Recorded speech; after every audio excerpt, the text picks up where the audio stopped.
Irmão, vamos abrir nossas Bíblias em Apocalipse capítulo 3. Apocalipse capítulo 3.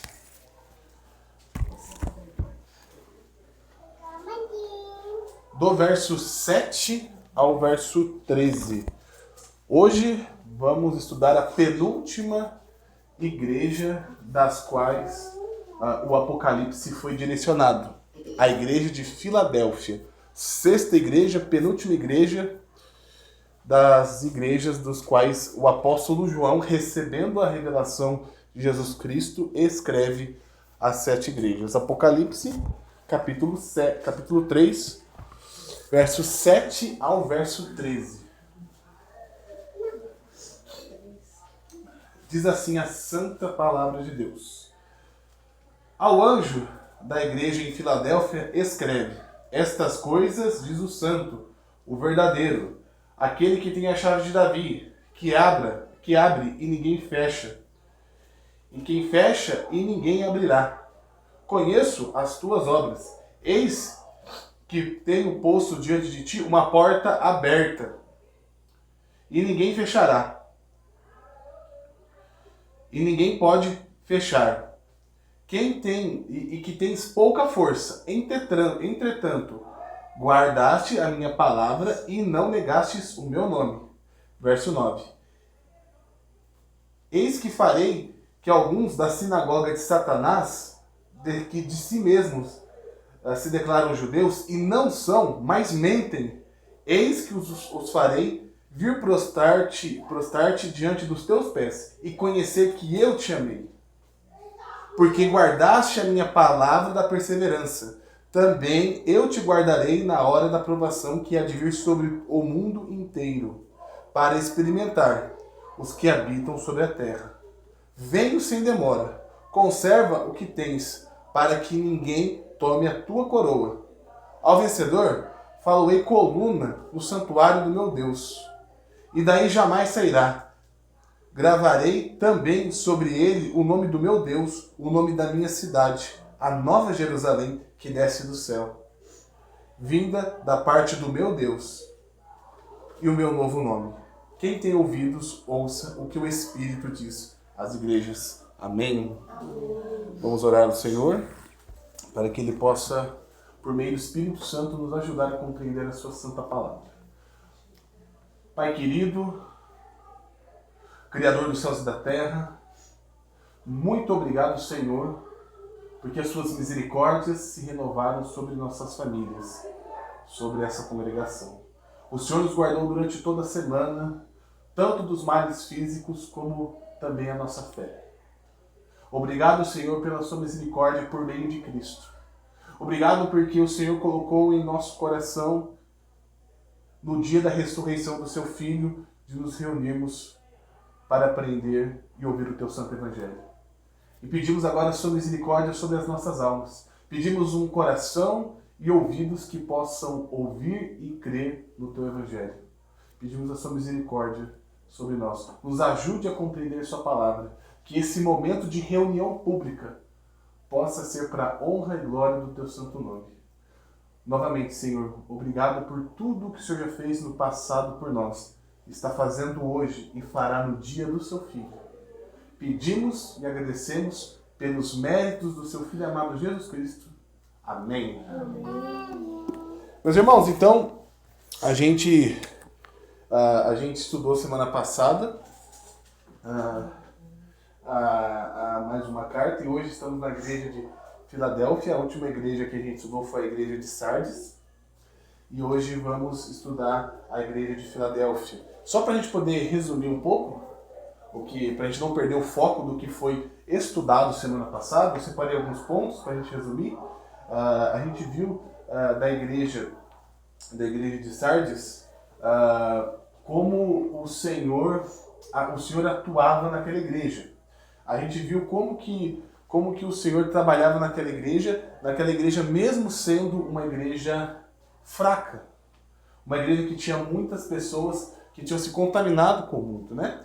Então, a gente vê, no primeiro ponto que a gente estudou semana passada, a gente viu que Jesus fala para João que aquela igreja ela tinha aparência de uma igreja viva. Então, as pessoas viam aquela igreja como uma igreja viva, uma igreja que estava presente. Mas Cristo diz que eles estavam mortos. Eles tinham aparência de vida, mas eles eram mortos. A gente viu isso como reflete uma vida falsa, religiosa, onde uma pessoa ela coloca uma máscara, ela coloca um personagem de ser cristão, mas no fundo ela não é convertida. A gente viu as implicações disso. A gente também viu que aquela igreja ela poderia se arrepender. A gente viu que aquela igreja poderia se arrepender. E qual que era o meio do qual aquela igreja de Sardes poderia se arrepender? Eles deviam lembrar do que eles receberam e do que eles ouviram. A gente viu que os meios de graça que o Senhor disponibiliza para a sua igreja é o único meio do homem voltar ao arrependimento. O homem não pode se arrepender a partir de uma psicologia, de uma ideologia. Ela não pode chegar ao arrependimento por amizades, por receber coisas. Mas vimos que o que Jesus aconselha a igreja para que eles pudessem se arrepender é que eles se voltassem por meio de graça, lembrassem do santo batismo, lembrassem dos sacramentos, lembrassem da pregação do Evangelho. Era a única maneira do qual o Espírito Santo poderia trabalhar na vida daquela igreja. E a gente viu no último ponto que mesmo naquela grande parte da igreja de Sardes, onde tinha se contaminado as suas vestes, ou seja, a vida daqueles homens não era mais uma vida digna do Evangelho, existia dentro da igreja de Sardes um grupo de pessoas que não tinham contaminado as suas vestes. Então a gente aprendeu como o Senhor atua, como o Senhor não abandona a sua igreja. E agora a gente está na igreja de Filadélfia, a penúltima igreja do Apocalipse, e agora a gente vai estudar um pouquinho sobre o que o Senhor tem para nos falar a partir da igreja de Filadélfia. Uma coisa interessante é que a igreja de Filadélfia, como a igreja de Esmirna, elas são duas igrejas dos quais o Senhor Jesus não tem nada contra elas. A gente tem duas igrejas no Apocalipse que o Senhor ele não diz aquela famosa frase: eis que tenho contra ti tal coisa, eis que tenho contra ti outra coisa. Não. A igreja de Esmirna e essa igreja que é a igreja de Filadélfia são duas igrejas que o Senhor não tem nada contra elas. E vamos ver agora aqui quais são essas coisas que o Senhor é a favor da igreja de Filadélfia. O primeiro ponto ele começa ali bem no comecinho do verso 7. Lá bem no comecinho, ele diz assim: essas coisas o anjo da igreja de Filadélfia escreve. Essas coisas diz o santo. Jesus aqui. Quem é o santo aqui? É Cristo. Cristo aqui é o santo. Ele fala, quem diz essas coisas é o santo. Na totalidade da palavra e da doutrina, o único santo em toda a história da humanidade é Deus. Jesus pode dizer, eu sou o santo. No sentido pleno e na sua totalidade, Deus é santo. O que significa isso na prática? Deus não vê a face do mal. Deus não pratica o mal. Deus não comete pecado. Por mais que a Bíblia diga para nós, crentes, que somos santos, separados por causa de Cristo, nós temos uma natureza ainda pecaminosa. Ainda temos a influência do pecado. Então a palavra santo não se aplica de Deus para conosco. Não se aplica a nós. Porque nós não somos afastados da presença do pecado. Estamos num processo de santificação. Deus não existe processo de santificação com Deus. Deus é o santo e separado. A santidade de Deus, a gente até viu isso naquele estudo, naquele livro, quando a gente fazia essa reunião de oração domingo de manhã, do Pink, dos atributos de Deus. Eu acredito que a gente tenha visto lá que o atributo mais repetido de Deus é a santidade. Não é o amor, não é a onipotência, não é a onisciência e nem qualquer outro atributo. O atributo mais citado, tanto no Antigo Testamento como no Novo Testamento, é o atributo da santidade de Deus. E como, acho que até o próprio, ou é o Charnock ou é o Pink que fala, que o atributo da santidade de Deus é o que dá mais brilho e majestade para os seus outros atributos. Todas as obras de Deus são perfeitas porque elas são santas. Por exemplo, nós fazemos obras, nós realizamos coisas. Só que tudo que realizamos sem Cristo é pecado, porque está envolvendo alguma coisa do nosso interesse fora de Deus. Sem Cristo, as nossas obras não são santas. E quando olhamos para Deus, os seus atributos, eles são perfeitos, eles são imaculados por causa da sua santidade. Então, o atributo da santidade de Deus, ele é o mais importante da Bíblia. Se a gente tiver uma compreensão errada do atributo da santidade de Deus, a gente tem implicações sérias na nossa vida. Se nós não entendemos o atributo da santidade de Deus, a nossa vida espiritual é uma bagunça. Adoração, por exemplo. Eu separei aqui 4 pontos dos quais uma má compreensão da santidade de Deus afeta a nossa vida. O primeiro ponto é a adoração. O que mais afeta uma igreja, afeta um crente, quando ele não compreende a doutrina da santidade de Deus, é a sua adoração. Quer uma prática? Olhe os cultos por aí, ou os falsos cultos por aí, se alguém quiser pensar dessa maneira. Olhe os falsos cultos. Vá pegando cada elemento do culto e vai percebendo ali, se esse elemento do culto ele está visando a santidade de Deus ou ele está visando o homem. Então, por exemplo, quando eu coloco uma parede preta aqui, quando eu coloco elementos no culto, quem eu estou pensando por trás? Sou a Deus, a glória de Deus, ou é a mim mesmo? Os meus olhos, né? Nossa, como é bonito isso, como é belo eu colocar isso no culto. Como as pessoas vão vir aqui e vão achar belo isso. Percebeu que quando você toma uma decisão referente ao culto fora da palavra de Deus, você está pensando nos seus próprios interesses. Nossa, como eu acho bonito, como isso pode dar certo, como isso funciona. Mas é tudo vindo do homem. Não vem daquilo da vontade de Deus. Então, as pregações, né? As pregações sempre vão estar envolvendo o que o homem vai sentir. Então você cria uma mensagem do qual vai atrair as pessoas, dos quais as pessoas vão querer estar lá. Percebeu de novo que você tirou Deus e novamente você colocou o homem.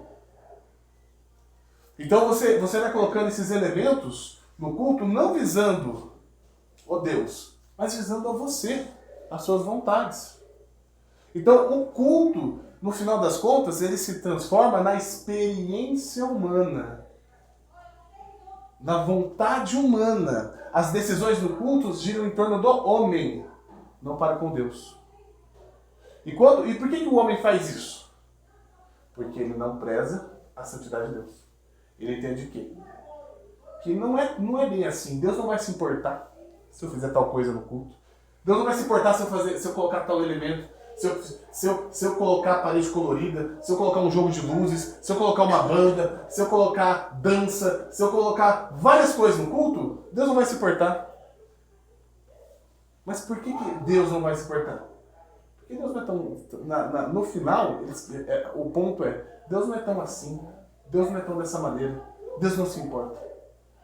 Como você reduzisse a Deus como seu amigo. Você reduzisse a Deus a sua imagem e semelhança no sentido que, o sentido que quer dizer é no sentido de amizade, no seu sentido de amigo, no seu sentido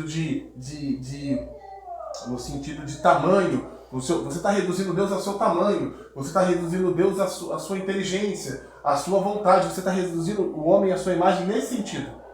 Esse é o problema. Então, o primeiro ponto, irmãos, que eu separei aqui é a adoração.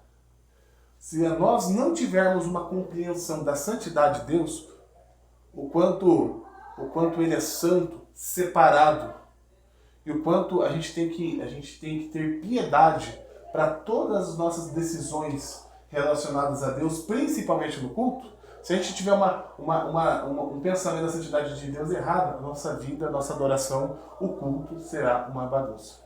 O segundo ponto, irmãos, que eu separei sobre a doutrina da santidade, quando a gente tem uma doutrina da santidade errada de Deus, é a nossa própria reverência.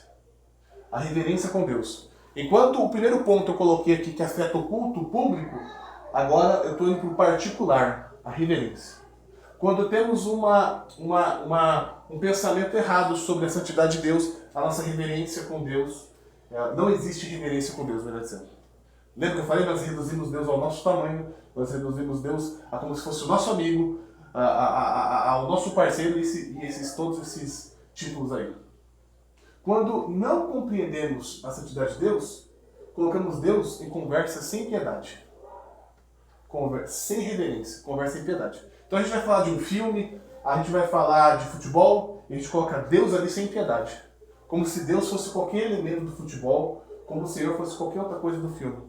A gente assemelha a Deus nas nossas conversas sem piedade. Quando a gente não entende, compreende a doutrina da santidade de Deus, a gente faz piadinha e coloca o nome de Deus. Porque a gente não compreende a santidade. A gente reduz Deus à nossa imagem e semelhança. Lembrando que eu quero dizer aqui, não é a imagem e semelhança de Gênesis. Mas é quando a gente reduz a Deus ao nosso tamanho. Como se fosse o nosso amigo. Como se fosse aquela pessoa que foi criada com a gente. A amizade. Então, não ter uma compreensão da santidade de Deus nos faz perder a reverência com o nome dele. Ou seja, falar do Senhor, a gente não fala com temor e nem tremor. É como se a gente estivesse falando de um time de futebol. A gente vai contar uma piada, coloca Deus no meio. Coloca o nome do Senhor no meio. A gente vai comparar um filme, alguma coisa, a gente coloca o Senhor no meio. Os judeus, maçoretas, aqueles que escreveram o Antigo Testamento, que foram copiando o Antigo Testamento, eles foram copiando os livros do Antigo Testamento, eles eram judeus maçoretas, os escribas. Eles tinham tanto zelo pelo nome de Deus, que quando eles traduziam lá a lei de Moisés, e quando chegavam lá a parte do nome de Deus, que é conhecido como tetragrama, eles tiravam as vogais. Eles tiravam as vogais. Por quê? Porque eles acreditavam que se eles estivessem copiando o nome de Deus, só o copiar, eles sabiam o nome de Deus. Mas o ato de copiar, eles diziam, será que eu não estou violando o mandamento? Não falar o nome do Senhor teu Deus em vão? Será que eu não estou cometendo esse pecado se eu copiar? O que eles faziam? Eles colocavam só as consoantes. Por isso, quando você vai estudar um pouco de hebraico, quando chega no nome de Deus, alguns nomes de Deus, você só tem consoante. Porque os maçoretas tinham medo de violar o mandamento do Senhor.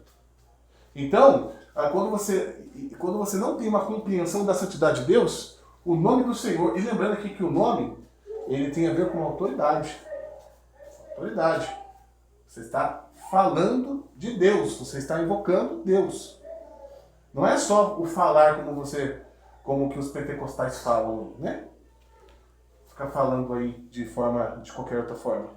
Então, meus irmãos, o segundo ponto é que a nossa reverência, ela é afetada. Terceiro ponto, de uma má compreensão de Deus, de você não compreender a santidade de Deus, é a doutrina do arrependimento.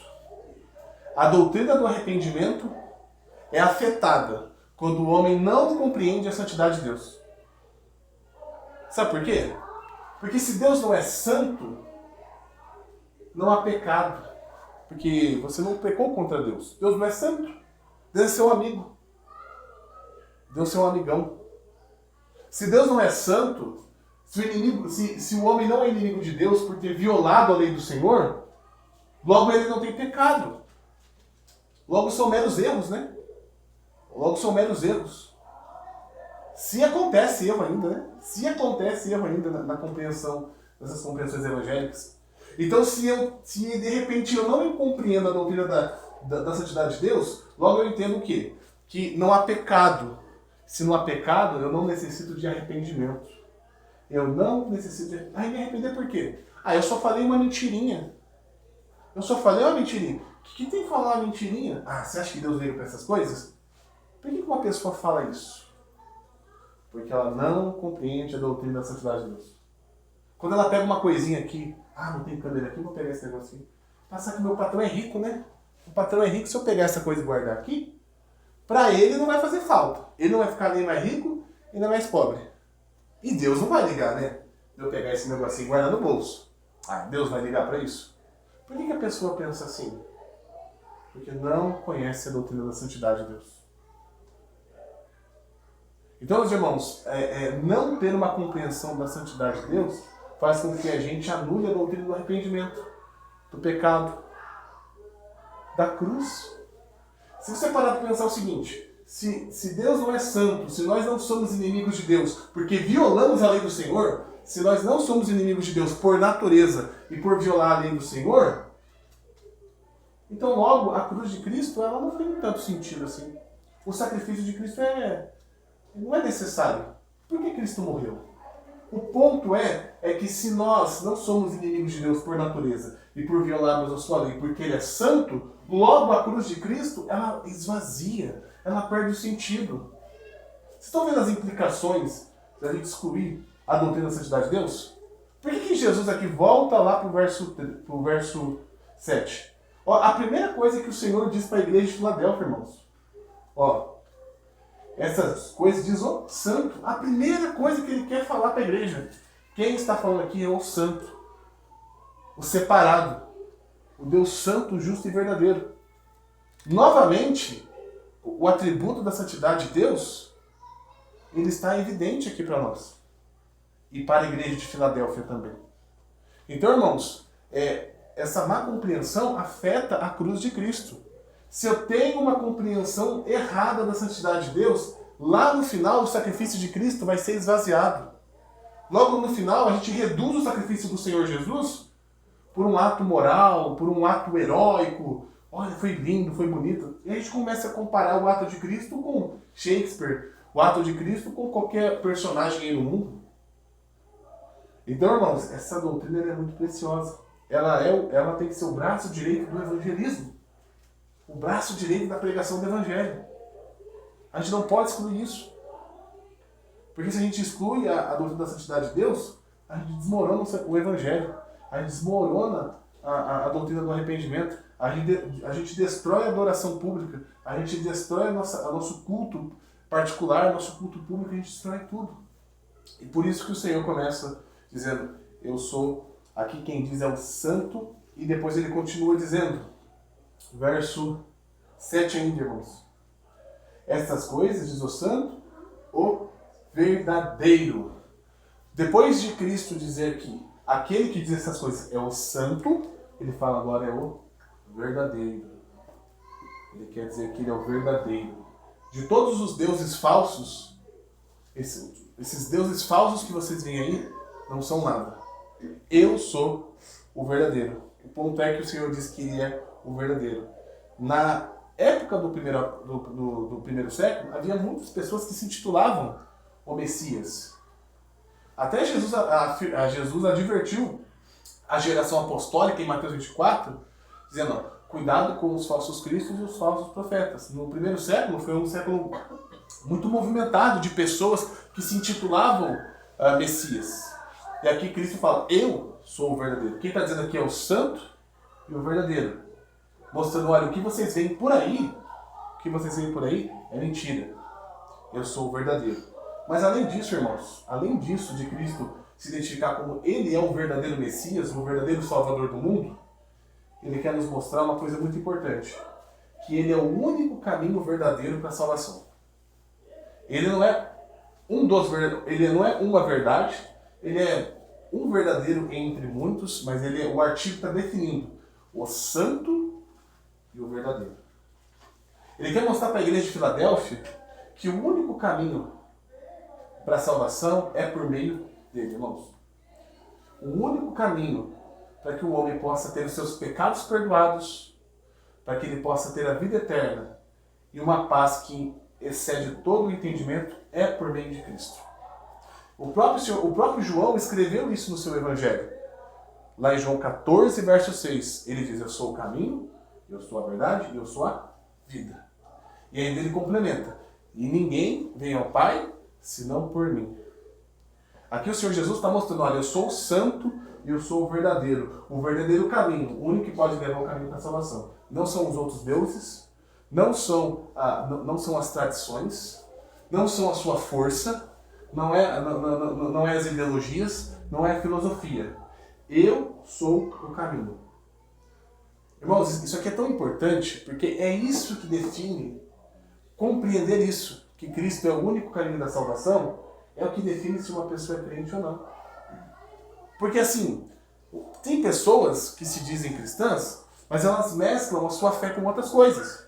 Ou seja, ela fala que acredita em Cristo, mas também acredita que ela pode fazer alguma coisa para a salvação. Tem pessoas que acreditam em Cristo e acreditam que santos podem interceder por ela. Ela tem pessoas que acreditam em Cristo e mais um monte de coisa.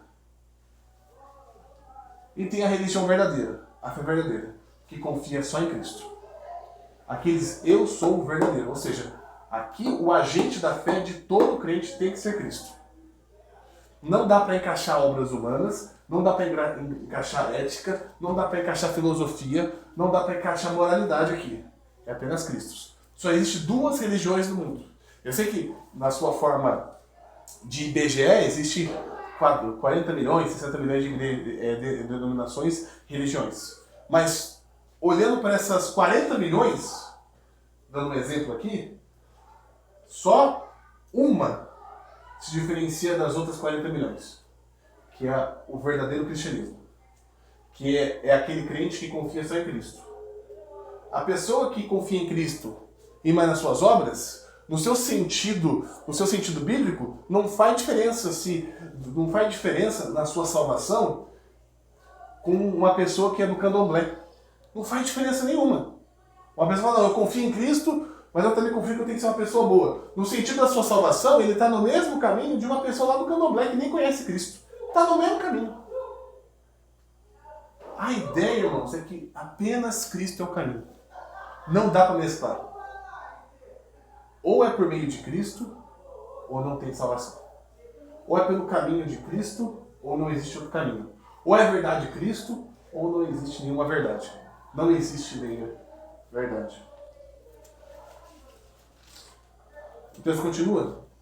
Verso 7, estamos ainda no verso 7, que diz assim: o santo verdadeiro, aquele que tem a chave de Davi, que abre e ninguém fechará, e fecha e ninguém abrirá.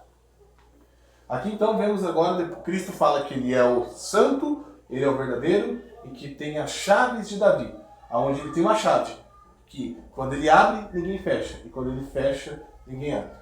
Como a gente está estudando Apocalipse, e a gente vê que o Apocalipse, a gente não está caindo de paraquedas no Apocalipse, né? A gente está estudando verso por verso, a gente está vendo referências do Antigo Testamento, né? Então, como a gente está estudando de forma séria e expositiva, a gente não acredita que Jesus literalmente está com uma chave no céu, abrindo portas, né? A gente não acredita nisso. Muitas pessoas vão ler aqui e vão acreditar que o Senhor, de alguma forma, tem uma chave literal. Mas como a gente está estudando o Apocalipse verso a verso, usando o Antigo Testamento para nos ajudar a dar luz em alguns significados, a gente sabe que aqui significa autoridade. Chave aqui que Jesus diz, ele fala, eu tenho autoridade. Ele quer dizer assim, olha, a decisão que eu tomo, ninguém pode mudar. Ele fala, eu tenho uma chave, que é onde eu abro, ninguém fecha. Ele quer dizer assim, quando eu tomo uma decisão, nada pode impedir. Esse é o significado.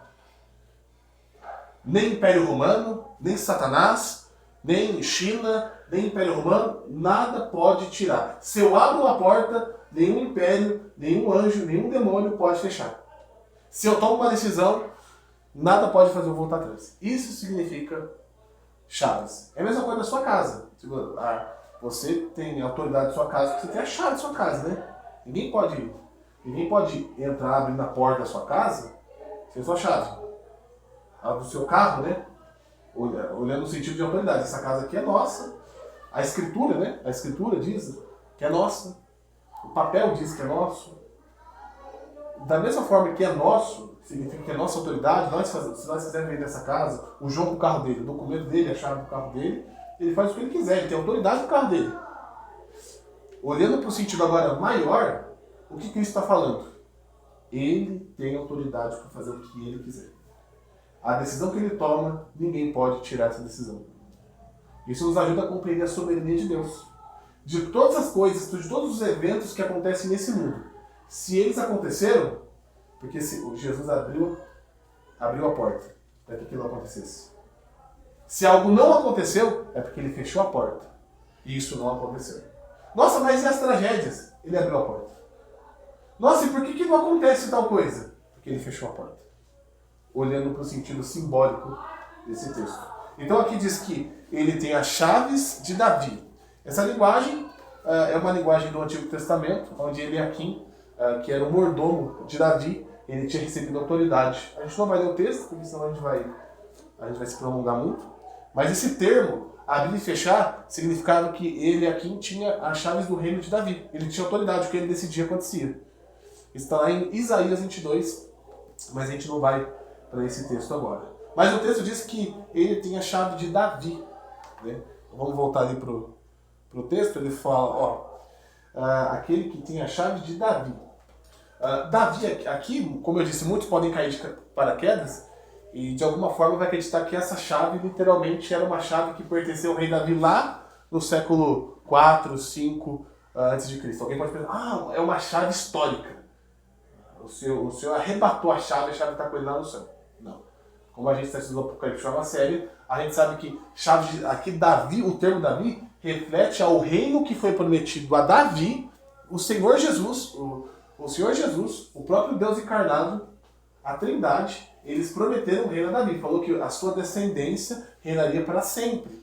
Isso é cumprido em quem? Na pessoa de Cristo. E por isso que Jesus é chamado de filho de Davi. Não é que Jesus é literalmente filho de Davi, mas ele é da descendência de Davi. Então, é por isso que é importante a gente estudar o Antigo Testamento e entender essas referências, né? Por exemplo, a Jezabel, que a gente viu lá na igreja de Tiatira, não era a Jezabel lá no Antigo Testamento, aquela mulher perversa. Mas os atos daquela falsa profetisa Jezabel da igreja de Tiatira refletia para aquela Jezabel do Antigo Testamento. O Balaão, né? A gente viu na doutrina de Balaão em uma igreja. Não era Balaão literalmente naquela igreja, mas os seus ensinamentos de seduzir idolatria era igual ao Balaão que teve lá no Antigo Testamento.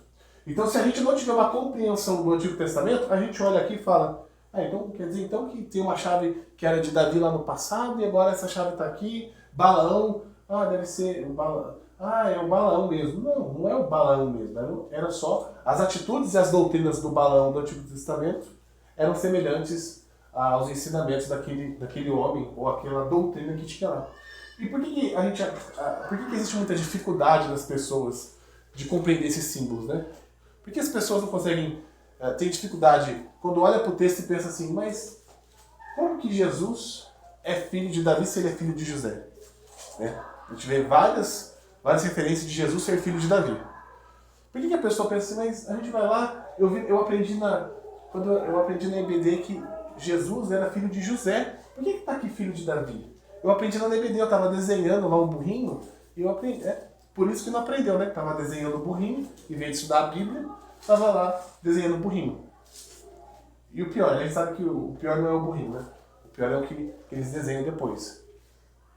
Mas o ponto, irmãos, é por que as pessoas elas têm dificuldade de pegar a Bíblia e entender essas coisas? Por que filho de Davi se é filho de José? O Balaão não é o cara lá do Antigo Testamento? O que ele está fazendo aqui? Quantas vezes eu fui conversar com uma pessoa e ela foi falar assim, olha, quando Jesus estava pregando, Moisés estava junto. Moisés estava junto? Eu pensei, deve ser lá a transfiguração, né? Não, quando ele dividiu o pão e os peixinhos. Eu falei, fez bagunça. Então ele vai lá, lê o Antigo Testamento de qualquer jeito, vai lá para o Novo Testamento, não separa as coisas, coloca Moisés com Jesus, coloca Adão lá no céu, ressuscitado, e começa essa bagunça toda. Mas por que as pessoas são assim? Porque o local onde elas estão proporciona isso. As igrejas, elas têm o seu foco muito em entretenimento. Elas têm esse foco de entretenimento, de atrair as pessoas com entretenimento. E qual é a consequência disso? As pessoas estudam pouco a Bíblia. Aí vai lá e escuta uma pregação um dia, aí no outro dia tem cantata, outro dia tem evento, outro dia tem acampamento, depois de 6 meses vai estudar a Bíblia de novo. Aí o que acontece? Bagunça tudo, né? Não tem a rotina de estudo. E consequentemente, essas igrejas que têm muito atração, elas não estimulam o estudo da Bíblia. Elas podem até falar que é bom estudar a Bíblia. Elas podem até ter um discurso dizendo, olha, é bom estudar a Bíblia. É bom. Mas ela não tem estímulo. Por quê? Porque no final elas não querem isso mesmo. Então qual que é a consequência da gente estudar pouco a Bíblia? De ter pouco contato com a Bíblia? De se reunir numa igreja onde o estudo da Bíblia é raso, não é profundo, não é cristológico. É isso aqui. Você coloca aqui, você começa... Jesus é filho de quem? De Davi ou de José?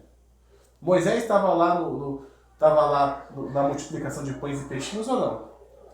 Tudo isso é consequência de uma igreja não bíblica, uma igreja fraca. Tem responsabilidade do homem? Eu acho que tem. O homem tem que estar bíblico. Ele tem responsabilidade. Eu não estou tirando a responsabilidade do homem na sua casa, abrir a Bíblia, fazer o culto familiar. Mas o local onde ele está influencia ele. Isso é verdade. O local onde você está influencia as suas decisões. Então a pessoa está lá naquele momento que era para ela aprender a palavra de Deus, ela vai para o entretenimento. Quando ela voltar para casa, ela vai fazer o quê? Ela vai estudar a Bíblia? Ela passou lá 3 horas no acampamento, lá brincando de qualquer outra coisa. Aí quando chega em casa, ela vai querer estudar a Bíblia? Ela foi estimulada a estudar a Bíblia lá? Ela aprendeu sobre reverência, adoração? Não. Então a consequência das pessoas misturarem personagens, não compreenderem a tipologia, vem muito da onde a pessoa está adorando a Deus. O texto continua. O verdadeiro é aquele que tem a chave de Davi, e que abre e ninguém fechará, e quem fecha e ninguém abrirá. Meus irmãos, então aqui a gente viu aqui que essa chave, ela significa a autoridade de Cristo. O que Cristo decide, aquilo acontece. E o que ele não decide, não acontece. E isso daqui, irmãos, tem que ser um estímulo para nós, para oração. Para oração, o que isso tem a ver com oração? Irmãos, o ponto que eu quero colocar para vocês é que o Senhor faz muitas promessas na Escritura. Ele faz muitas promessas. Por exemplo, ele fala assim para a mulher samaritana: olha, se você beber da água que eu estou te oferecendo, você nunca mais terá sede. Pelo contrário, fluirão rios de água viva em você. A mulher não entendeu, A mulher não entendeu, achou que era alguma água literal.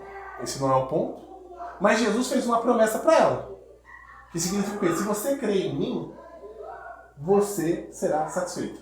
Basicamente isso. Se você crer em mim, você vai ser satisfeito. O que é uma pessoa satisfeita? É uma pessoa do qual nada de fora consegue mais satisfazer ela. Imagina só, o seu prato preferido é feijoada. O seu prato preferido é feijoada.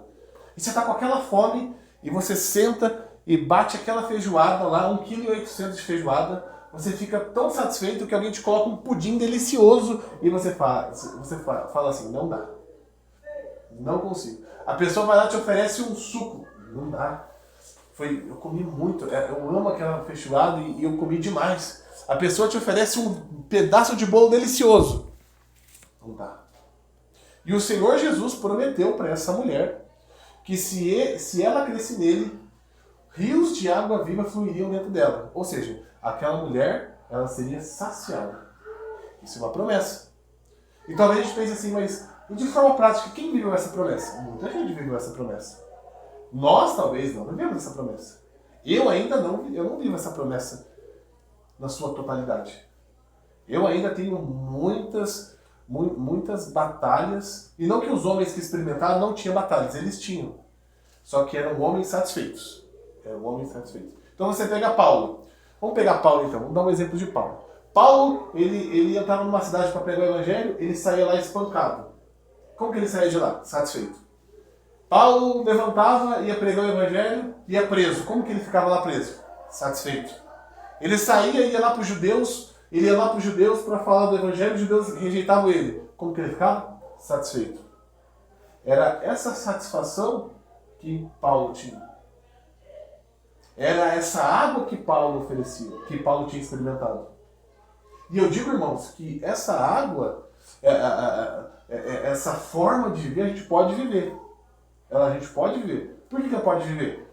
Porque o Senhor prometeu. O Senhor prometeu na sua palavra para aquela mulher que ela teria rios de água viva fluindo dentro dela. Paulo vai falar em Filipenses que a paz de Deus, ela excede o entendimento. O que significa exceder o entendimento? Significa que a mente humana não consegue entender. Literalmente, você lê Paulo e você não entende como que Paulo passava por tudo isso e não esmorecia. Como Paulo, ele amava e desejava Cristo. Era cuspido. Você entende? Você olha para o texto lá de Atos, e aí você começa a se perguntar como que Paulo fazia isso. É isso que o próprio Paulo fala em Filipenses. É uma paz que excede o entendimento. Nós não conseguimos entender. Eu digo, irmãos, que a maior cura, eu vou falar de cura daqui a pouco, mas eu digo, irmãos, o maior milagre não é a cura física. A gente vê os pentecostais aí com esse negócio de caroço, esse negócio aí de fazer a aleijado levantar, sabe? Não que o Senhor não tenha feito isso no passado e não possa continuar fazendo hoje. Eu nem estou falando isso. Mas, irmãos, eu vou ser bem sincero para vocês. Para mim, depois da conversão de um ímpio, o maior milagre é um homem ou uma mulher satisfeito em Deus em tudo. Para mim, esse é o maior milagre. É uma pessoa você vê Paulo, sabe? Você vê as marcas de Paulo ali tudo. Imagina você conversar com Paulo. Você conversar com Paulo, tudo machucado, tudo humilhado, e Paulo alegre. É isso, irmãos. Depois da conversão do ímpio, eu acho que é esse estágio de você experimentar toda a graça de Deus. Como os puritanos faziam. Né? A gente vê os puritanos, a vida piedosa que aqueles homens têm. E eu digo, irmãos, que não é porque não temos essa vida piedosa, ou pelo menos eu não tenho, ou como a gente não vive como Paulo, que não somos salvos. Somos salvos. Se o Senhor tirar a nossa vida hoje, estaremos com o Senhor. Estaremos. Somos salvos. E somos salvos não porque experimentamos tal coisa ou não experimentamos tal coisa. Somos salvos pelo sangue de Cristo. Eu digo que experimentar essas coisas aqui na Terra é um deleite maior. Eu digo que é um deleite maior. Mas a nossa salvação está garantida em Cristo. A nossa salvação está garantida em Cristo. Então, irmãos, voltando aqui para o texto, o Senhor Jesus diz assim, olha, eu tenho as chaves que quando eu abro, ninguém fecha, e quando eu fecho, ninguém abre. Ele está falando a sua autoridade. Ou seja, irmãos, o que o Senhor prometeu em sua palavra, Ele cumpre. Ele cumpre. Tudo que Ele prometeu, ninguém pode dizer que não. Não tem diabo, não tem Satanás que diga que as promessas de Deus não podem se cumprir. Isso reflete na nossa oração com os ímpios. Às vezes a gente tem dificuldade de olhar para o ímpio, né? Ah, não, aquela pessoa ali não tem jeito. Aquela pessoa ali, ela foi num buraco que não dá. O Senhor falou que todo aquele que crê terá vida eterna? Todo aquele que crê. Aquele homem lá tem que orar, tem que pregar o evangelho e orar por ele. Se o Senhor quiser salvar aquela pessoa, Ele vai salvar. Família, alguns familiares, né? A gente começa a colocar empecilhos para as promessas de Deus. O Senhor está dizendo assim, eu tenho uma chave que eu abro e ninguém fecha. Mas aí parece que a nossa incredulidade pensa assim, tem coisa que Deus não consegue fazer. Uma pessoa lá sofreu um acidente, está em coma. Então, vou orar por ela. Mas olha, nessa situação aí, não dá. Mas o Senhor não tem poder suficiente para tirar aquela pessoa do coma? Uma doença grave? Olha, eu vou orar, mas olha, nesse estágio aí, eu nunca vi ninguém voltar. Eu acho que... Mas assim, estou orando com incredulidade. Orando com incredulidade. E detalhe, se aquela pessoa morrer no acidente, foi porque o Senhor fechou a porta. Foi porque o Senhor fechou a porta. Não era.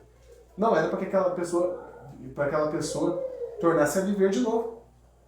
Então, irmãos, o ponto que eu quero dizer aqui, quando Cristo fala, eu tenho as chaves, eu abro e fecho, a gente tem que olhar a partir das promessas de Deus.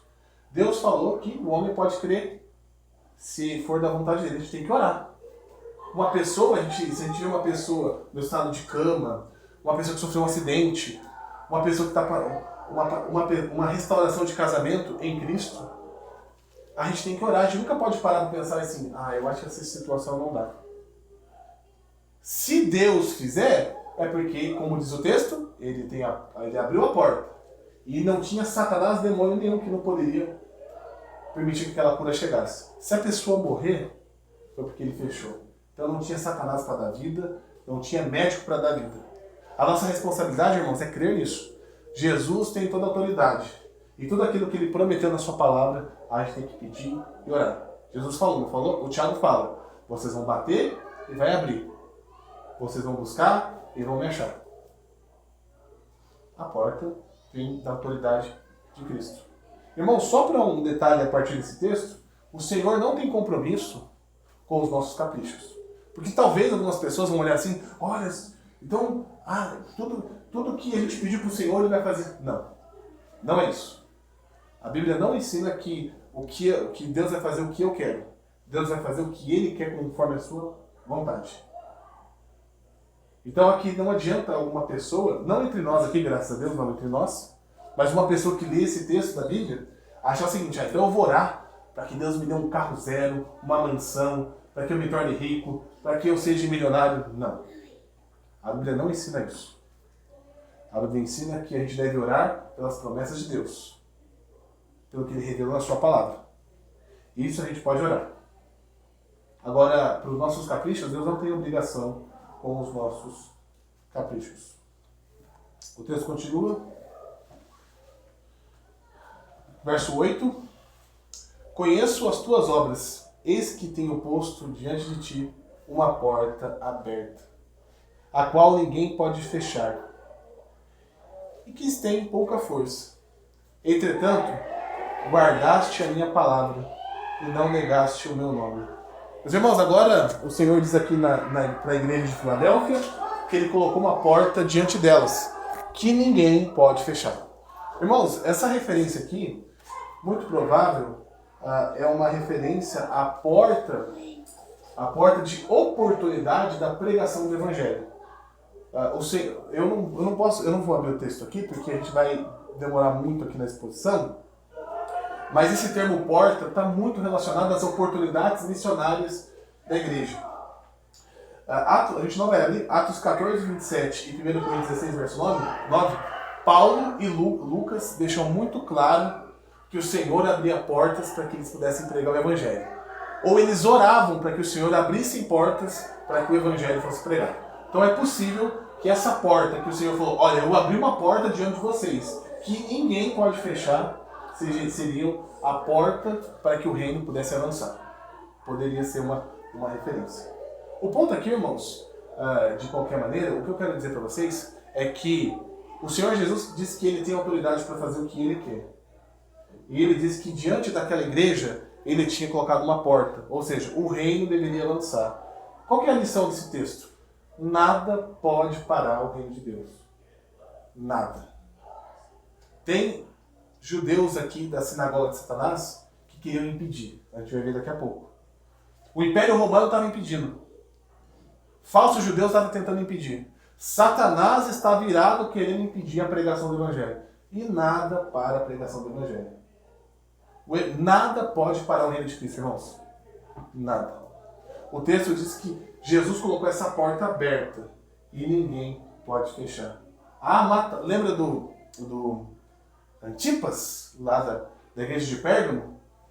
O Senhor Jesus elogia a igreja e fala, olha, vocês perseveraram, guardaram minha palavra, mesmo com a morte de Antipas. Ou seja, Antipas era um membro da igreja de Pérgamo, a igreja estava sendo perseguida, mataram ele. O que a igreja fez? Vamos cada um para sua casa, não dá mais. Esse negócio de cristianismo aqui, olha, o Jesus aqui já morreu crucificado. Foi Antipas, o próximo é nós. Vamos encerrar com esse negócio. Não.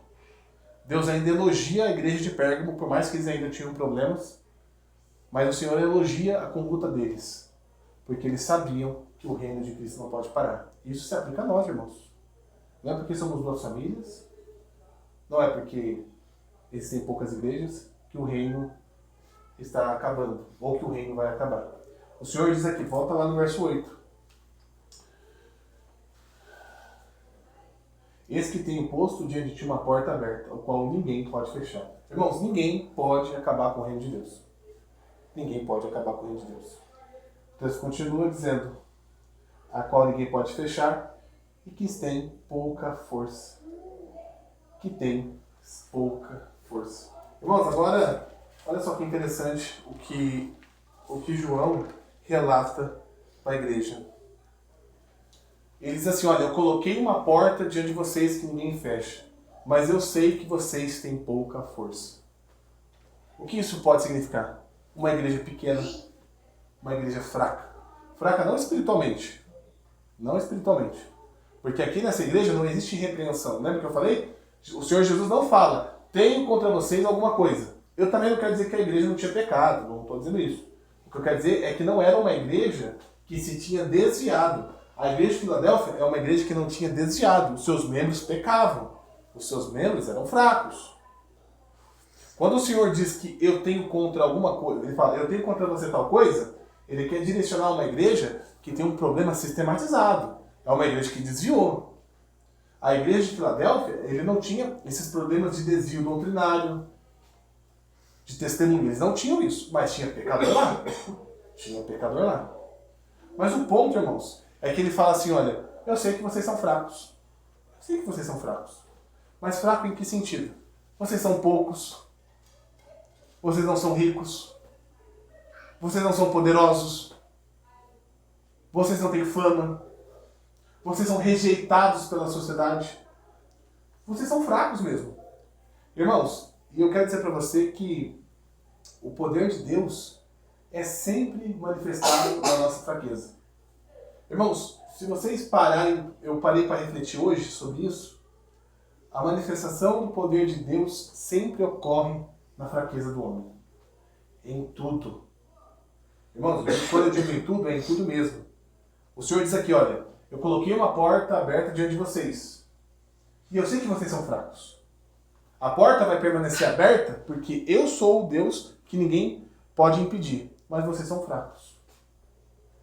O reino só existe hoje por causa do poder de Deus. Vocês só estão aqui por causa do poder de Deus. Vocês só não apostataram da fé, desistiram da fé por qualquer outra coisa, que não precisa de motivo específico, por causa do poder de Deus. Irmãos, em toda a história da Bíblia, a gente vê que o poder de Deus é manifestado na fraqueza do homem. Adão e Eva. Quando foi prometido o filho para eles? Depois da queda.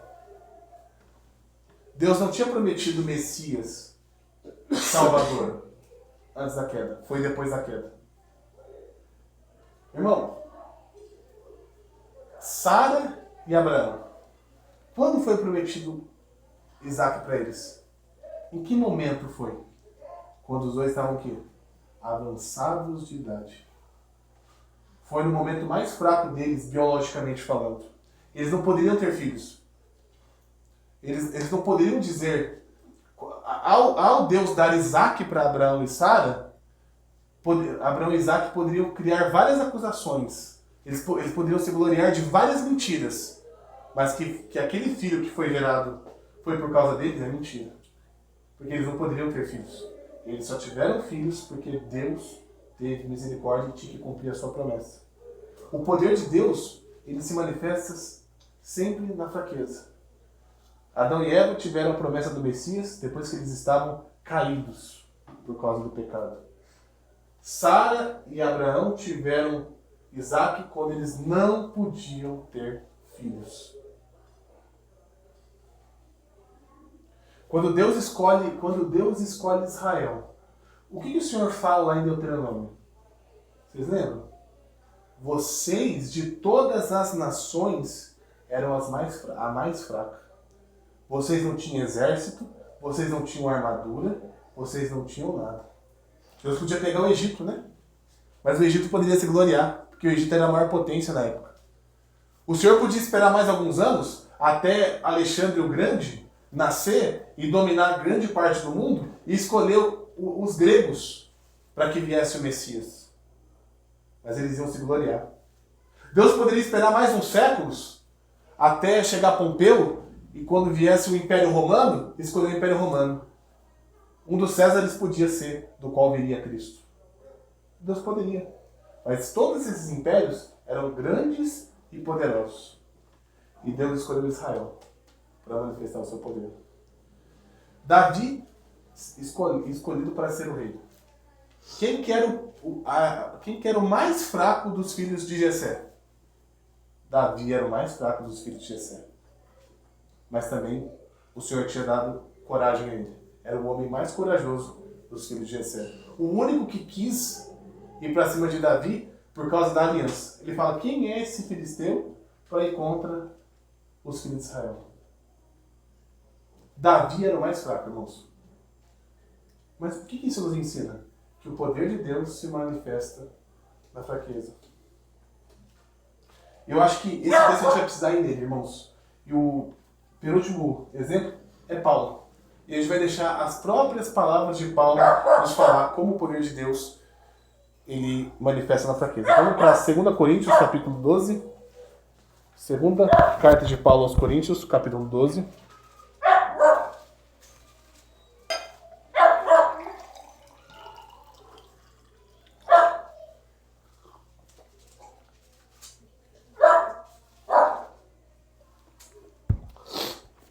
Segunda carta de Paulo à igreja de Corinto, capítulo 12.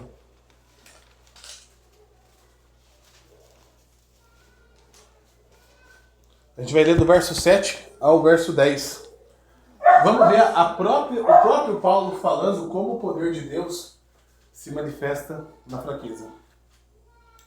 Diz assim a palavra de Deus: E para que eu não me ensoberbecesse com grandeza das revelações, foi-me posto um espinho na carne, mensageiro de Satanás, para me esbofetear, a fim de que não me exalte.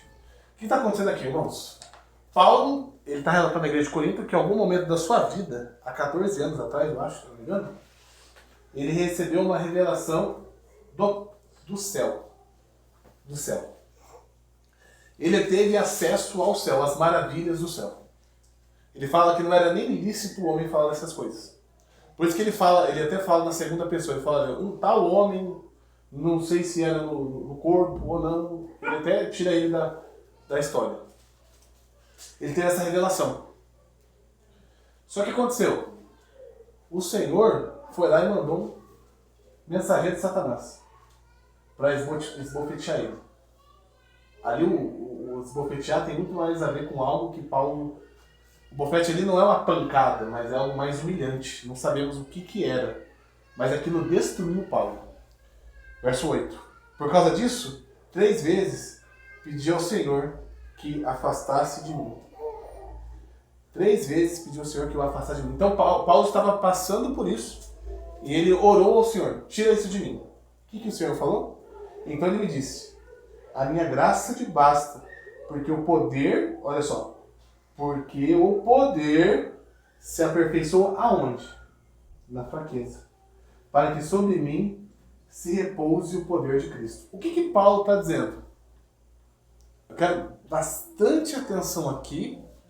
Seria muito bom se pessoas que ficam muito vidradas em milagres extraordinários, que eu digo assim, físicos assim, né?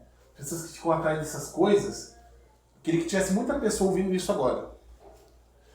Paulo, ele não experimentou o poder de Deus na sua totalidade, ou seja, o que ele mais sentiu de Deus, Paulo, o que ele mais sentiu de Deus não foi quando ele teve a revelação.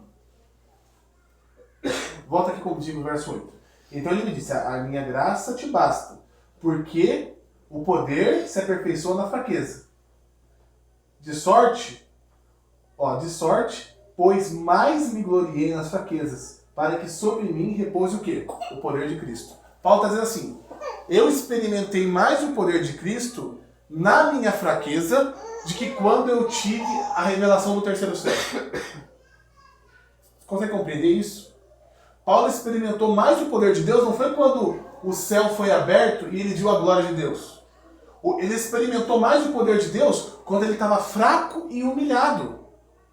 Ou seja, o que o crente deveria buscar era essa experiência aqui, esse poder de Deus. Eu não estou falando que a gente tem que procurar sarna para se coçar e a gente ficar aí arrumando problema para ficar... Né? Não estou dizendo isso. Eu quero dizer que, por meio desse ato de Deus, de trazer fraqueza para Paulo, ele experimentou mais o poder de Deus. Você consegue entender isso? Ou seja, uma pessoa experimenta o poder de Deus de uma forma maior, não é quando ela levanta e sai andando. Não é quando ela é cega e ela enxerga. É quando ela está destruída e ela experimenta a graça de Deus. O consolo do Evangelho. Quando eu li esse texto, eu falei assim, gente, realmente, talvez ser curado de uma enfermidade da mão de um apóstolo do primeiro século, de Jesus, deve ser algo extraordinário. Mas o que Paulo está descrevendo aqui é que ele experimentou o poder de Deus de uma forma que eu não consigo explicar aqui para vocês. Eu experimentei o poder de Cristo. O texto continua. Pelo que sinto prazer nas minhas fraquezas. Você consegue? O que Paulo sentiu ali foi tão forte que quando ele estava fraco, ele sentia prazer. Ou seja, quando ele passava por algo que destruía ele sabia, vou experimentar o poder de Deus agora. Ele continua. Nas injúrias, nas necessidades. Eu não estou dizendo aqui que Paulo, como eu disse aqui, né, procurava aprovações, ele ficava tentando a Deus, não era isso. Mas as consequências de pregar o Evangelho trazia isso. Trazia injúrias, trazia necessidades, rejeição. Mas quando ele recebia isso, ele sentia prazer. Porque ele sabia que estava glorificando a Cristo. O texto continua. Agora a parte mais interessante. Nas perseguições, nas angústias, por amor a Cristo. E o texto finaliza. Porque quando sou fraco, então é que sou forte. É porque sou fraco. É porque quando eu estou fraco, é porque eu sou forte. Irmãos, o texto quer nos mostrar que o poder de Deus na nossa vida se manifesta na fraqueza. Na nossa fraqueza humana. É quando passamos situações difíceis e precisamos recorrer a Cristo. Você não precisa de um salva-vidas na Terra. Imagina lá, o salva-vidas, né? Você só precisa de um salva-vidas quando você está se afogando. Você só vai querer um salva-vidas quando você estiver se afogando. E eu não digo que... Eu não estou dizendo para vocês que nos momentos de paz a gente não sente a bondade de Deus, a misericórdia de Deus. Eu não estou dizendo isso. Longe de mim dizer que o prazer, ter uma vida boa, de qualidade, ela traz pontos negativos. Não estou dizendo isso. O crente, ele tem que viver alegre em Cristo, satisfeito em Cristo, como Paulo fala, eu sei o que é ter fartura e eu sei o que é ter fome. O crente verdadeiro, ele tem que saber lidar com esses dois mundos. O mundo da provação, o mundo da dificuldade, da angústia, com Cristo. E ele também tem que saber viver com a fartura, com a alegria. Ele tem que saber viver nisso. O crente tem que saber andar nesses dois mundos. O ponto que eu quero dizer para vocês é que Paulo experimentou mais o poder de Deus, não foi quando ele era um judeu, um fariseu, ou quando ele teve até mesmo a revelação do céu. Ele experimentou na fraqueza. Ou seja, o poder de Deus em nossas vidas vai ser mais evidente quando estivermos fracos. Por isso que é uma maldição. Ou seja, melhor dizendo, são malditos aqueles que dizem que o crente não pode sofrer. Eles são malditos. Voltando para Apocalipse, irmãos. Capítulo 3.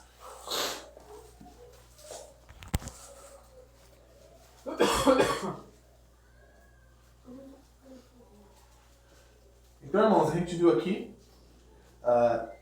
que Jesus, ele disse para a igreja de Filadélfia: eu abri uma porta diante de vocês que ninguém fecha.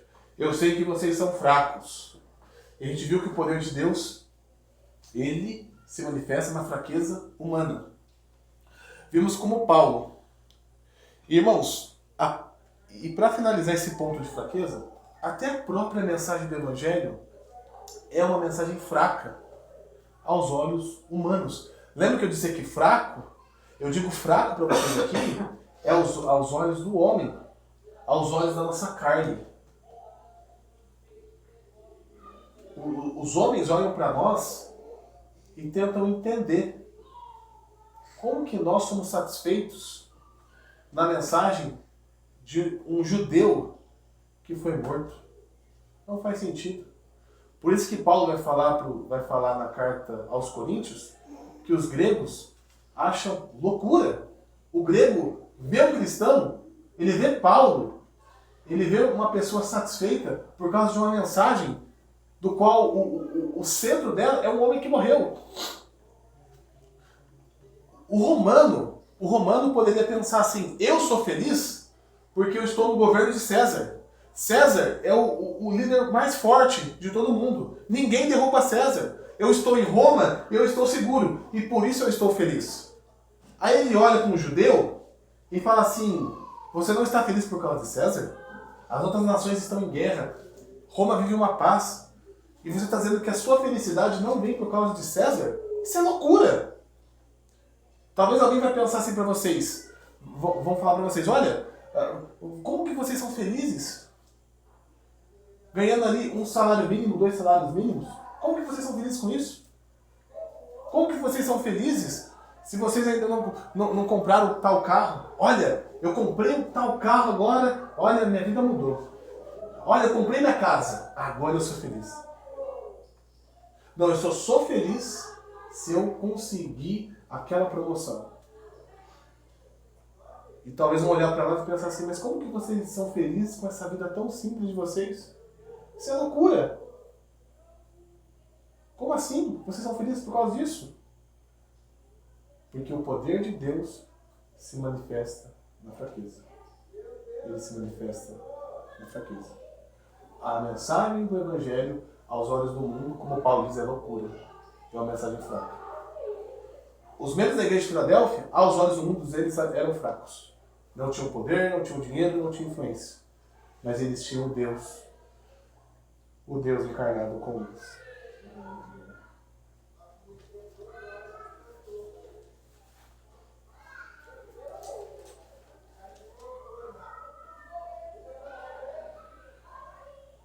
Aqui o texto diz que tem força, verso 8 ainda, conheço as tuas obras, eis que tenho posto diante de ti uma porta aberta, a qual ninguém pode fechar, que tens pouca força, entretanto guardaste a minha palavra e não negaste o meu nome. Aqui o Senhor elogia a igreja, porque eles passaram por provação, mas não negaram o nome do Senhor. Verso 9, diz assim, eis farei que alguns que são da sinagoga de Satanás, desses que a si mesmos se declaram judeus e não são, mas mentem, eis que os farei prostrar-te diante dos teus pés e conhecer que eu te amei. Irmãos, o que está acontecendo aqui? Possivelmente na cidade de Filadélfia existia uma sinagoga. Sinagoga é onde os judeus se encontravam. A sinagoga foi criada no contexto do final do Império Babilônico, do cativeiro babilônico. Os judeus estavam fora de Israel e ficaram lá por volta de 70 anos. Eles não podiam ir até Jerusalém para adorar, porque eles estavam cativos. Então eles criaram a sinagoga, que era como mais parecido hoje a uma igreja, né? O templo, né? A gente pode dizer assim, por assim dizer. Então a sinagoga era onde os judeus se encontravam. O que o Senhor está dizendo? Existe uma sinagoga de Satanás. E como que Jesus define sinagoga de Satanás? Porque eles se dizem judeus, mas eles não são, eles estão mentindo. E como a gente estudou com João a carta, o capítulo 2 de Romanos, quem que é o verdadeiro judeu? Quem que é o verdadeiro israelita? Quem é o verdadeiro descendente de Abraão? É o que nasce lá em Israel? É o que é o circuncidado no 8º dia? É o que guarda a antiga aliança? Não. O verdadeiro judeu, o verdadeiro israelita, o verdadeiro filho de Abraão é o que crê em Cristo. O que o Senhor já está dizendo? Olha, na cidade de Filadélfia tem uma sinagoga de pessoas que se dizem judeus, mas eles negaram a Cristo. Então eles não são judeus.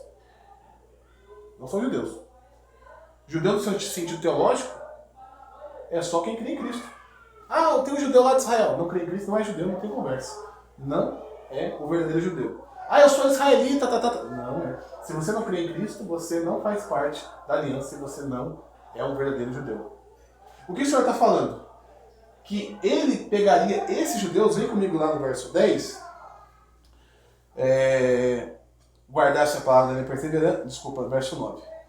Eis que alguns que se dizem, eis que são da sinagoga de Satanás, desses que a si mesmos se declaram judeus, e não são, mas mentem. Eis que o farei vir prostrado aos teus pés, e conhecer que eu te amei. Alguns vão pensar que quem entende, quem volta aquela coisa, né? Interpretar a Bíblia, pegar Apocalipse e interpretar literalmente. não conhecer o Antigo Testamento, não examinar verso por verso, vai pensar assim, no futuro os cristãos vão ser adorados. Está dizendo aqui que o Senhor vai pegar esse da sinagoga de Satanás, vai colocar nos nossos pés lá, então deve ser adoração. E na verdade não tem nada a ver com isso. O que significa esse texto aqui? Que eles virão até vocês. Significa que o Senhor converterá aqueles homens. Aqueles homens que eram inimigos do Evangelho, eles virão até os cristãos. Eles virão até os cristãos. Aqueles homens que faziam parte daquela sinagoga lá no primeiro século, em algum momento, talvez pouco antes da grande tribulação, aqueles homens reconheceriam seus pecados e iriam até a igreja. Quando eu digo aqui, eles recorreriam até a igreja. Até os membros daquela igreja. Quer um exemplo prático? Paulo. Paulo é o maior exemplo prático. Paulo era um perseguidor da igreja. Ele era um falso judeu. Paulo era um falso judeu. Ele não era um judeu verdadeiro. Ele mesmo explica isso em Romanos. Ele era um judeu no sentido, questão de nacionalidade. Ele era um judeu mesmo. Esse mesmo Paulo, que era um falso judeu, ele encontrou a Cristo. Ou melhor dizendo, Cristo encontrou ele. Falando de um jeito mais bíblico, né? Cristo o encontrou. Cristo quebrou o coração dele. E para onde que ele correu? Para a igreja. Para a igreja verdadeira. Agora, ele estava na falsa religião e foi para a verdadeira religião. O que esse texto quer nos mostrar aqui? Esses falsos judeus da sinagoga de Satanás, eles, em algum período, antes da grande tribulação, eles foram até a igreja. O ir até aqui é que eles foram lá, no caso, pediram o batismo, conheceram o Evangelho, enfim, esses homens foram até a igreja. É uma promessa do Senhor para aquela igreja, que se cumpriu no primeiro século. Ele diz, verso 9, assim declara Deus, mas mentem e eu farei. No caso, quando João escreveu, não tinha acontecido isso. Isso estava para acontecer há alguns anos. E farei prostrar-se aos teus pés e conhecer que eu te amei. Por que eu estou falando de conversão aqui? Por que isso aqui é conversão? Por que isso aqui não é adoração? Primeiro, porque não adorar a Deus, adorar outra coisa, é pecado. Primeira coisa, por que isso aqui não é adoração? Porque o Senhor está prometendo alguma coisa. Está prometendo. E Deus não ia prometer que aquelas pessoas, aqueles cristãos de Filadélfia, iam receber adoração. Até o próprio João, terminando o Apocalipse, escorregou. Lembra que ele queria adorar o anjo? Quando ele estava finalizando a carta ali, ele vai lá e dobra o joelho para o anjo. Faltava pouquinho para acabar, estava lá encerrando já a tinta para acabar o Apocalipse, ele escorregou. O que o anjo fala? Levanta, eu sou conservo teu. Então aqui, nada tem a ver com aqueles falsos judeus adorarem os cristãos.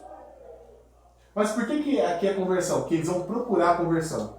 Por que aqui significa que eles vão procurar a igreja? Porque eles estão procurando conversão. Bem no final do verso 9 diz assim, e eu vou colocar em teus pés e conhecer o quê?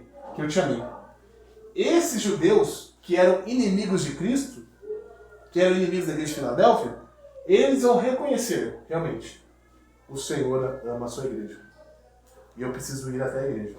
Quando eu digo igreja, irmãos, eu não estou falando de CNPJ, não. É lá onde os santos se reúnem. É onde aqueles que adoram a Deus. O ponto aqui é que esses falsos judeus iriam reconhecer que o Senhor amava a sua igreja. E eles iriam se converter. Esse é o significado desse texto. Verso 10. Porque guardaste a minha palavra da perseverança, também eu te guardarei na hora da provação. Irmãos, aqui no verso 10 é uma promessa. De novo, o Apocalipse é cheio de promessas. Ele fala assim, olha, porque vocês guardaram a minha palavra da perseverança, eu guardarei vocês na provação. Então a gente tem que explicar esses dois conceitos. Eles guardaram a palavra de Cristo. E qual foi a recompensa? E o Senhor guardou eles da provação. Lembrando que aqui não quer dizer que eles não passaram, mas eles foram guardados da provação. Ou seja, a grande tribulação veio e eles passaram por essa grande tribulação. Mas eles não provaram a ira, eles foram guardados. Um exemplo, só para a gente... Eu tenho mais exemplo aqui, mas por causa do tempo eu não consigo falar. As pragas do Egito. Lá no Antigo Testamento. caiu sobre todo o Egito, certo? Mas quem foi guardado? O povo de Israel foi guardado. Então aqui o texto está dizendo que os membros da igreja de Filadélfia, eles passaram, eles iriam passar pela tribulação, mas eles seriam guardados, porque eles guardaram a palavra da promessa. Irmãos, isso aqui nos ensina que aqui tem bastante lição sobre as promessas de Deus. A gente com medo do arminianismo e do catolicismo, a gente tem muita dificuldade, né, de pensar na palavra recompensa. Né? A gente tem medo, porque essas duas religiões, ou uma só, né, melhor dizendo, essa religião falsa, ela incutiu méritos no homem, né? Obrigações que Deus tem com o homem. Mas o Senhor promete muitas coisas para os seus servos. A única coisa que a gente tem que pensar é que aquilo que recebemos de Deus tem que ser duas coisas. Quando a gente fala de receber algo de Deus, a gente tem que ter duas coisas em mente. Primeiro, a Bíblia condena o mérito. A Bíblia condena o mérito do homem. O homem que acredita que ele recebe de algo de Deus por méritos é pecado. Então, por exemplo, o Senhor Jesus falou lá em Deuteronômio: eis que coloco diante de ti dois caminhos. Se vocês guardarem os meus mandamentos, patatá, eis que farei isso com vocês, vocês terão uma bênção, Mas eu coloco outro caminho, o caminho da maldição, se vocês negarem, se vocês adorarem outros deuses, etc. e tal. Se o israelita, lá na época de Moisés, guardasse a aliança, ele receberia as bênçãos do pacto. Ele receberia. Ou seja, o Senhor recompensa os teus servos. Mas o ponto é que o que pode tornar heresia? Você colocar os méritos. Ah, eu obedeci. Por que você obedeceu? Porque eu fui mais humilde. Você não foi. Méritos. Ah, por que você é salvo? Realmente, o crente, ele recebe a salvação. Ele recebe. Deus recompensa o crente com a salvação. Não há problema de falar isso. O problema é quando fala assim: olha, eu criei você não, porque eu fui mais humilde que você. Aí está o problema. A gente tem que ter em mente que toda a recompensa que a gente ganha do Senhor, melhor dizendo, a gente recebe do Senhor, é pelos méritos de Cristo. Essa igreja aqui, ela aqui volta lá para o verso 10, porque guardaste a palavra da minha perseverança, também te guardarei na hora da provação. Eles tiveram a recompensa do Senhor de ser guardado no dia da provação. Mas por que eles guardaram essa palavra? Por causa da graça de Cristo. Foi o Espírito Santo que capacitou esses homens a perseverarem na fé. E aí depois ele fala: a aprovação que havia sobre o mundo inteiro, para experimentar os que habitam sobre a terra. Ou seja, a igreja de Filadélfia, ela foi guardada no dia da grande tribulação. Esses homens possivelmente conseguiram escapar. A igreja, né, os membros da igreja conseguiram escapar da guerra que teve, porque a grande tribulação ela começa lá em Israel, mas ela explode para o Império Romano. Então aqueles cristãos que estavam lá em Roma quando explodiu a grande tribulação, eles conseguiram sair dali para algum lugar, talvez cavernas, cidades. Inclusive, eu não separei isso no sermão, Flávio Josefo, que foi um judeu do primeiro século, ele relata, Flávio Josefo, mas Eusébio ele retrata isso melhor. Eusébio foi um pai da igreja do quarto século, ele foi um historiador. Agora, o Eusébio era cristão, Josefo era judeu. Josefo não era crente, crente era o Eusébio.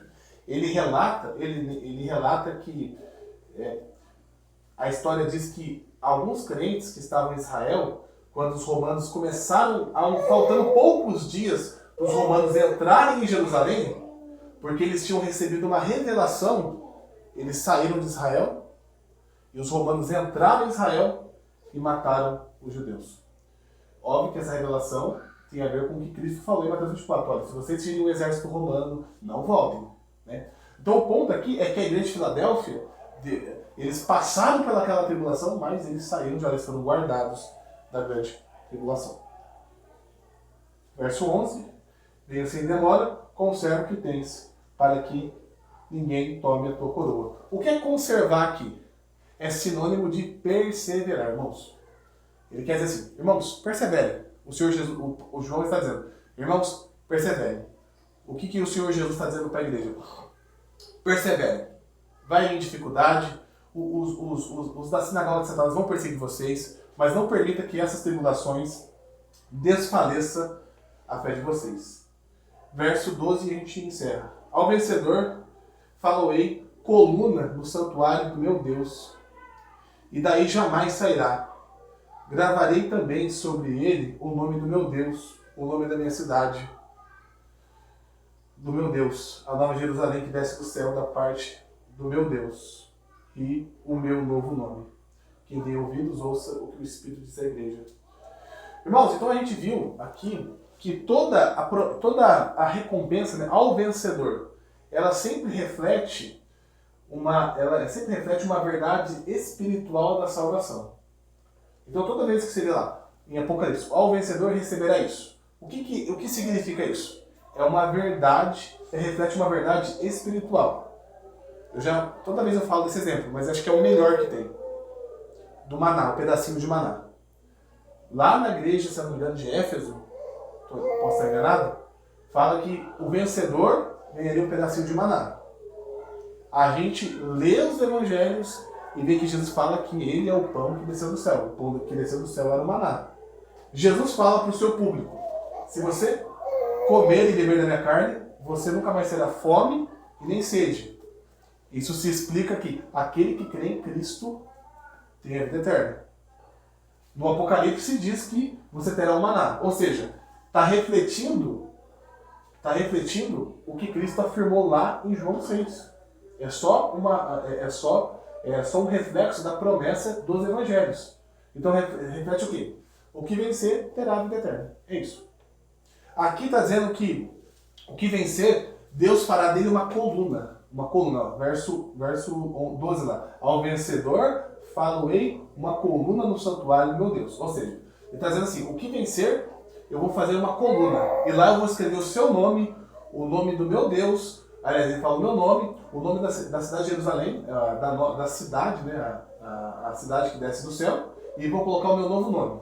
O Senhor está prometendo, olha, se você vencer, eu vou te fazer uma coluna, vai estar o seu nome, o nome da Nova Jerusalém e o meu nome.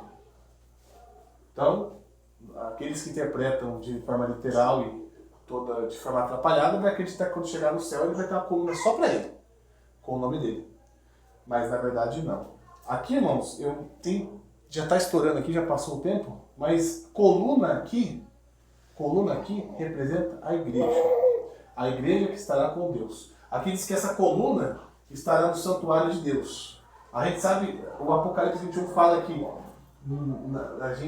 o cristão não tem mais templo. Ele não tem mais templo. A gente não precisa mais do templo para se aproximar de Deus. Porque Deus está entre o seu povo, ou seja, Deus está conosco por meio do Espírito Santo. Ou seja, nós não precisamos entrar dentro de um templo para estar na presença de Deus, porque estamos na presença de Deus constante por causa do Espírito Santo. Então, aqui está falando de templo, mas não é porque lá na ressurreição vai ter um templo. Não vai ter templo na ressurreição. Nem hoje nós precisamos de templo. Quanto mais na ressurreição. Hoje não precisa mais de templo. Mas aqui o texto, ele quer nos ensinar, quando ele fala de coluna representa estabilidade. Você consegue pegar uma coluna de concreto e carregar para um lugar do outro? Você não consegue fazer isso. Vou pegar a coluna de concreto, vou pegar a coluna aqui, ó. Não tem como pegar a coluna daqui. O Senhor está falando, eu vou fazer você uma coluna e vou colocar o seu nome e o nome da Nova Jerusalém. Ele quer dizer o quê? Aquele que vencer estará com o meu Deus por toda a eternidade. Ninguém pode remover. Ninguém vai tirar você da presença do meu Deus. Ninguém vai tirar a sua salvação. Você estará salvo para o resto da sua vida. Então, coluna aqui é um sinônimo da igreja. É a igreja que venceu. Por exemplo, ó, o que está escrito no nosso bandeira? Qual que é o texto bíblico que está lá? O que o Senhor está dizendo aqui? Que construiria uma coluna no santuário de Deus. É um reflexo da doutrina bíblica já explicada. Irmãos, o Apocalipse, tudo que você vê, os símbolos dele, você encontra tudo na própria Escritura. Ou seja, a igreja é coluna. O Senhor disse, ó, se você vencer, meu Deus vai transformar você numa coluna. O que ele quer refletir? Aquilo que foi prometido nos evangelhos vai se concretizar de uma forma total na ressurreição. É isso. O Apocalipse, a gente consegue interpretar o Apocalipse com a própria Bíblia. Não precisa literalizar nada. A coluna ali é a igreja, ou seja, aquele que vencer estará para sempre com Deus. A igreja que vencer estará sempre com Deus. Né? Então, seria isso aqui a coluna do qual Deus vai falar. Aqui fala da Nova Jerusalém. Eu falei para Ana que se eu fosse falar, a gente ia gastar mais 1 hora sobre a Nova Jerusalém. Então a gente não vai falar hoje sobre ela. A gente vai para a aplicação do texto, irmãos. A aplicação do nosso texto está aqui no verso 10. No finalzinho do verso 10 está a nossa aplicação, irmãos. Vamos para a nossa aplicação. Já tem bastante tempo. Está lá. Na verdade está no final do verso 11, irmãos. Eu coloquei verso 10, mas é verso 11. A parte que eu quero falar aqui: eis que os farei vir prostrar-te aos teus pés e conhecer que eu te amei. Meus irmãos, aqui o texto de Apocalipse, Jesus falando para a igreja, ele está falando que aqueles inimigos que perseguiam vocês, como Paulo perseguia a igreja, eles vão até vocês. E eles vão reconhecer que eu amo vocês. Paulo, antes da conversão, ele tinha plena certeza. Deus não ama os cristãos. Ele tinha plena certeza. Deus odeia os cristãos. Por isso que ele perseguia cristãos. Porque ele acreditava que Deus odiava os cristãos. O Senhor está dizendo aqui que os falsos judeus, um dia eles vão deixar de ser falsos judeus, eles vão até a igreja e vão reconhecer. Realmente, Deus amava vocês. E vocês vão se converter. Qual que é a aplicação desse texto? Qual que é a promessa desse texto? A promessa desse texto é a promessa de toda a Escritura. Que todos irão se converter a Cristo. Quando eu digo todas as nações, tá? Não estou falando de cada pessoa no mundo. As nações serão do Senhor. Talvez era difícil alguém acreditar que uma sinagoga que perseguia os cristãos iriam se render a Cristo. Podia ser difícil pensar, mas o Senhor prometeu. Talvez a gente tem dificuldade de imaginar que o reino de Cristo vai se expandir para esse mundo, né? Mas o tanto que a Bíblia fala do reino de Cristo. A Bíblia vai falar do reino de Cristo em Salmo 2. Lembra quando a gente canta o Salmo 2? Lá diz que, diz assim, o pai chega para o filho, né? No caso, Deus o Pai para Cristo. Pede as nações e eu te darei. Eu te darei as nações. Mateus 13 fala da parábola do reino. Fala que o reino de Deus, ele é semelhante a um grão de mostarda. Pequeno. Mas conforme ele vai crescendo, ele se torna a árvore mais forte e poderosa. Ele pode poderosa com frutos, né? Raízes, né? Então o reino começa bem pequeno e se transforma numa grande árvore. A gente vê Daniel 2. A gente não vai para Daniel 2. Mas quando Nabucodonosor tinha o sonho da estátua, a estátua é destruída como uma pedra que ela é rolada sem auxílio de mãos. Essa pedra destrói toda a estátua. A estátua representava o quê? Os reinos daquele mundo. E aquela pedra destrói todos os reinos. E se você for lá para Daniel 2, você vai perceber que essa pedra ela enche toda a terra. Salmo 110 é o salmo mais citado na Bíblia. Está falando canal hoje isso? O salmo mais citado na Bíblia. Você pode procurar na inteligência artificial que ela vai falar isso para você. O salmo mais citado é o Salmo 110. E qual que é o Salmo 110? Senta à minha direita até que eu coloque até todos os seus inimigos debaixo dos seus pés. O salmo mais citado. Abacuque 2,14 diz que o conhecimento do Senhor encherá toda a terra. Isso aqui são todos esses textos aqui, a gente olhando, às vezes parece uma utopia, né? Como que isso pode acontecer? Mas talvez se os membros da igreja de Filadélfia vissem hoje nós podendo pregar o evangelho, podemos nos reunir, sem ter nenhuma sinagoga de Satanás, sem nenhum império romano, eles poderiam pensar como o reino cresceu. Eles poderiam pensar. A igreja de Sardes, outras igrejas. O ponto, irmãos, é que a gente não pode definir a nossa expectativa do reino a partir do que vemos. Ah, mas eu vi no jornal. Ah, mas eu vi isso. Ah, mas eu vi aquilo. E aí a gente começa a criar a nossa expectativa do reino a partir do que vemos. Paulo não estava falando de reino aqui, mas ele falou assim, ele falou lá em Coríntios, nós andamos por fé, não por vista. Isso está lá em Coríntios. Ele não está falando do reino, ele está falando da maneira que o crente anda, nas perseguições, nas dificuldades. A gente não anda pelo que a gente vê. Ah, mas a situação está ruim. Não. A gente olha pela fé, nas promessas de Deus. A gente olha pelas promessas de Deus. A gente olha por isso. Então, irmãos, a Bíblia ela é recheada, mas ela fala muito desse reino de Cristo. Então, irmãos, o maior problema é que a gente foi afetado pelo pessimismo. E o pessimismo, quer ver as consequências práticas do pessimismo? De você entender o reino de Cristo de uma forma pessimista, quer ver as consequências? Eu vou falar de mim aqui, tá? Se vocês são diferentes, glória a Deus por isso.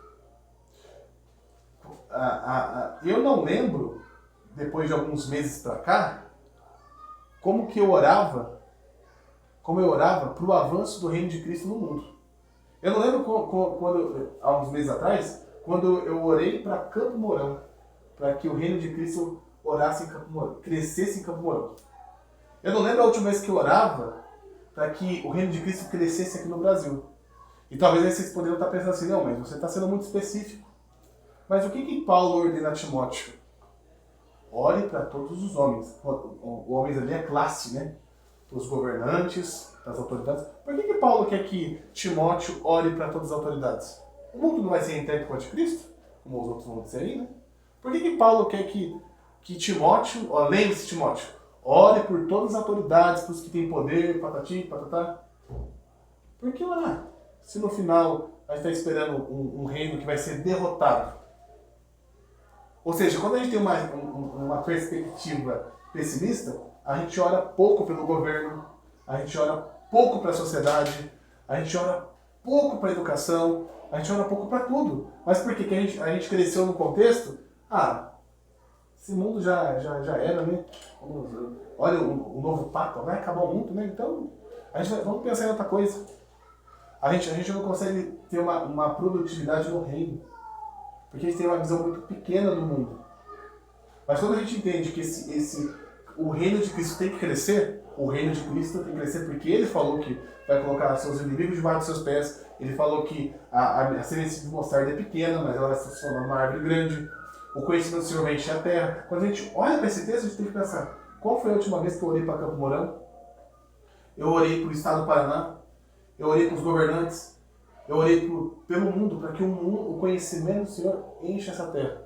Mas por que a gente não faz isso? Pelo menos eu não fazia isso nos últimos meses atrás. Eu não fazia. Se vocês faziam isso, glória a Deus por causa disso. Mas como eu tinha uma visão muito pessimista do reino, eu orava era minha família. Eu orava aqui, ó. O reino está aqui, ó. Só o reino é só esse. O reino vai crescer para lá. E a oração do Pai Nosso, o que o Senhor pede? Qual é a petição do Pai Nosso? Que venha o teu reino.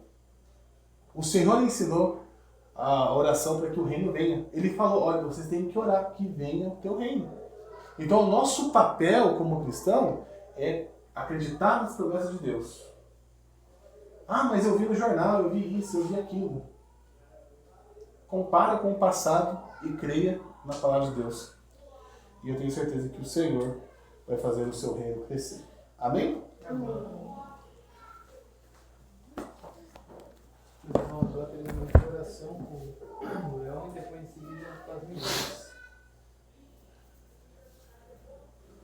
Santo Deus, eterno Pai, Criador dos céus e da terra, muito obrigado por essa reunião pública. Nossa oração, Pai, é que o que realizamos aqui possa ter sido feito com zelo e piedade. Nossa oração, Pai, é que o Senhor possa ter recebido esse momento onde cantamos os salmos e Sua palavra foi exposta. Pedimos também, Pai, que o Espírito Santo possa nos ajudar a compreender o que foi dito aqui. Que essa palavra que foi semeada em nosso coração, Satanás nem as preocupações desse mundo retire. Que possamos, Pai, crer na Sua soberania, crer nas Suas palavras.